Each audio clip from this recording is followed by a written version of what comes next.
গ্রন্থটি হল সিমন দা বোভয়ারের লেখা দ্বিতীয় লিঙ্গ হয়, মানে কিশোরীতে পরিণত হয় বা কিশোরী হয়।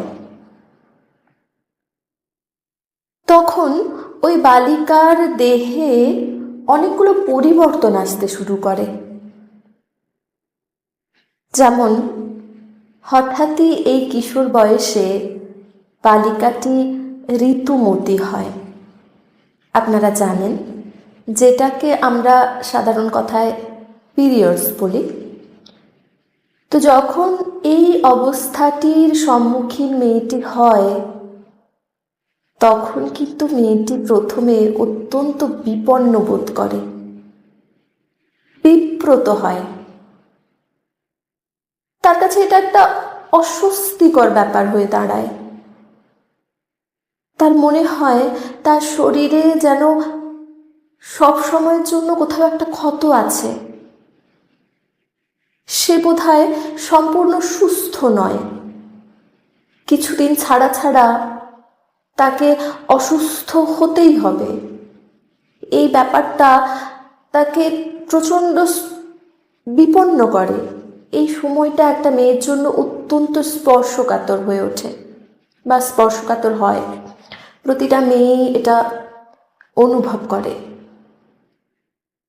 তো এটা তো একটা পরিবর্তন। এরপরে আরেক যে পরিবর্তন দেখা দেয় সেটা হচ্ছে তার বক্ষে স্তনের আবির্ভাব, পশ্চাৎদেশ বর্ধিত হওয়া। এরকম যখন একটি মেয়ের সাথে প্রথম হয় না, তখনও কিন্তু মেয়েটি অত্যন্ত বিপন্ন বোধ করে। তার কাছে এটাও একটা অস্বস্তিকর ব্যাপার হয়। তার মনে হয় এতদিন সে কেমন সুন্দর ছাড়া হাত পায়ের মতো ছিল, হঠাৎ করতে কোথা থেকে যেন এক্সট্রা বোঝা তার উপর চাপিয়ে দেওয়া হচ্ছে। সে যখন বুঝতে চেষ্টা করে, তখন তার মনে হয়